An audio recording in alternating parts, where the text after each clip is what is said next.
SpaceX's insane cargo Starship emerges as the best payload transporter. On Earth, we have the long truck, which is used to transport heavy industrial equipment from one location to another. Similarly, in space, we will have a cargo Starship transporter that will move payload and other heavy industrial space cargo to the ISS, Mars, Moon, and other planets. But particularly, Elon Musk is overly eager to finally relocate to Mars and develop it as a second planet where humans will comfortably dominate and reproduce, just as we do on Earth. In addition to a new design of the type of Starship that will take people to space has been appropriately manufactured to deliver big industrial cargoes to Mars, and this one is the most powerful rocket ever created in the globe. Welcome to Tech Space. Stay tuned as we explore how the newly developed SpaceX Starship is the most powerful rocket, as well as how this rocket can transport heavy loads into space. If you're new here, we specially invite you to join many of our lovely fans. Kindly subscribe and click on the notification bell. It motivates us to produce more fantastic content like this, and you will have a lifetime access to all of our high-end tech videos. Before we bring you aboard to tour the newly built SpaceX spaceship that will take cargo to Mars, let's first talk about what a SpaceX Starship is all about and how it operates. You know, the Starship is made up of a super heavy rocket and a Starship spacecraft on top. They are made of stainless steel sheet plate and bent into 9-meter diameter rings. The rings' edges are welded together into pieces, which are then piled on top of one another to create the main body of the stages. The Super Heavy is designed to accelerate the spacecraft until separation, at which point it will steer itself to the landing pod or launch tower. The Super Heavy booster stage is 70 meters tall, with a bottom housing of up to 33 sea-level optimized Raptor engines, producing 72 mN of thrust during liftoff. The Raptor engine is a full-flow staged combustion cycle rocket engine powered by liquid methane and oxygen. The 3,400 metric tons of propellant in tanks are located above the engines. The Starship on top, as well as the rocket and methane tanks, are all designed for atmospheric pressure and space vacuum. The liquid oxygen and propellant tanks are located overhead, separated by a dome housing a tiny spherical liquid methane header tank carrying landing propellant.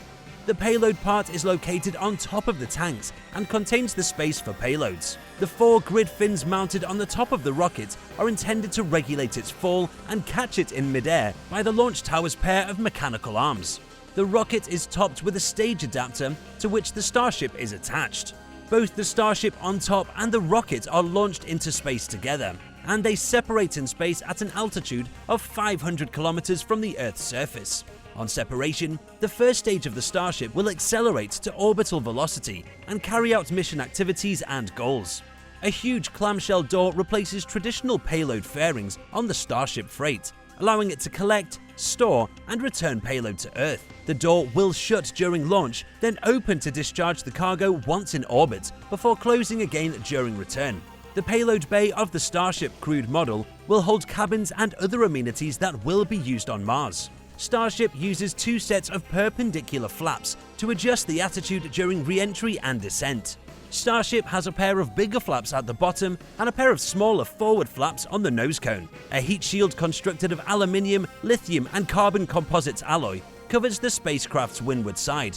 It is made of hexagon tiles that prevent plasma from passing through the gap and is meant to resist temperatures of up to 1,350 degrees Celsius. SpaceX simulations reveal that 99.9% of the Starship's kinetic energy can be dissipated on re-entry to Earth, whereas the thinner Mars atmosphere can disperse 80% of its kinetic energy. When the Starship engines are severely fired, the leftover kinetic energy is eliminated. Residents of Boca Chica Village, Brownsville City, and environmental activists have criticized SpaceX's Starship development program, claiming that the company has harmed local wildlife, conducted unauthorized test flights whilst building infrastructure, and polluting the area with noise and carbons from heavy-duty industrial generators and vehicles. Residents' launch location were concerned that the test's object's explosion debris might cause harm to surrounding buildings. In response to these objections, beginning in October 2021, the Federal Aviation Administration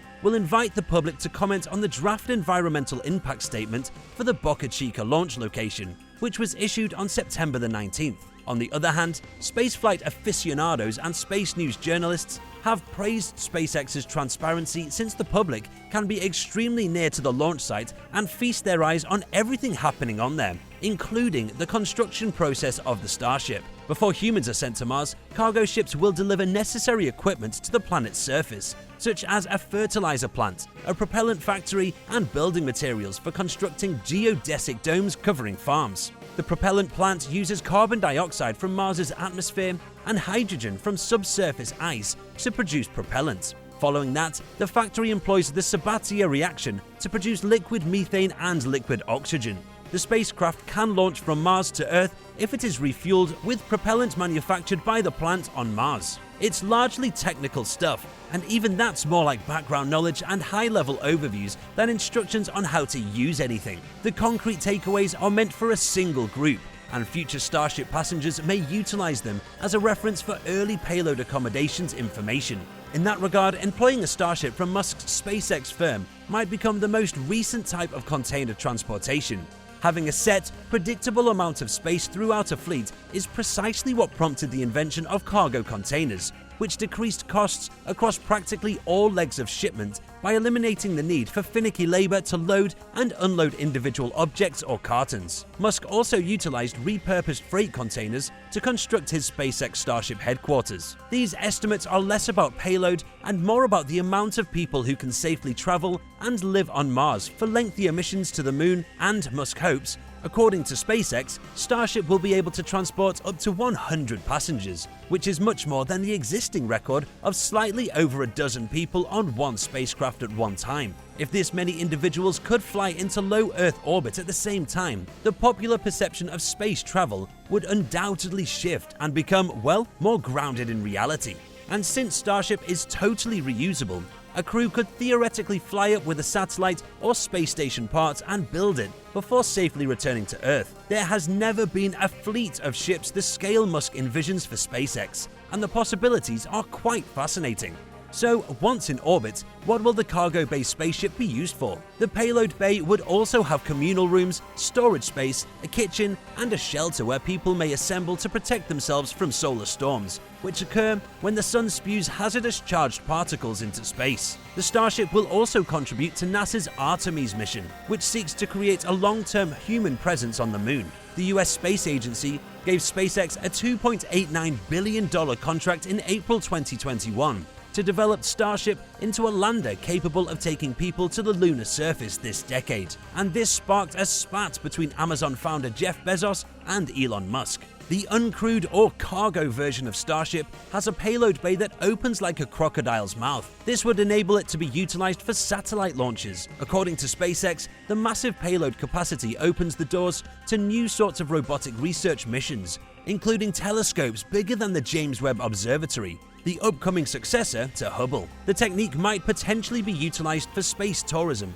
and high-speed travel between Earth's locations. What happens when the higher stage lands? Engineers have used parachutes or designed the vehicle so that it can land on a runway to return other spacecraft to Earth. The upper stage of the Starship, on the other hand, adopts a different strategy. When the spacecraft is ready to land, it re-enters the atmosphere at a 60-degree angle before belly flopping to the ground in a horizontal position. The vehicle's fall is slowed totally by the environment in this manner of return. The disadvantage is that Starship is inherently unstable in this setup. As a result, the vehicle utilizes 4 steel landing flaps in the front and back of the vehicle to manage its fall before eventually cooling down. This is similar to how a skydiver utilizes their arms and legs to control their freefall. What is it about the SpaceX Starship that has always aroused your interest? Please do well to share your thoughts in the comments section below. Until next time, please like, share, subscribe, and whilst you're still around, why don't you click on one of those flashing videos on the screen for more content?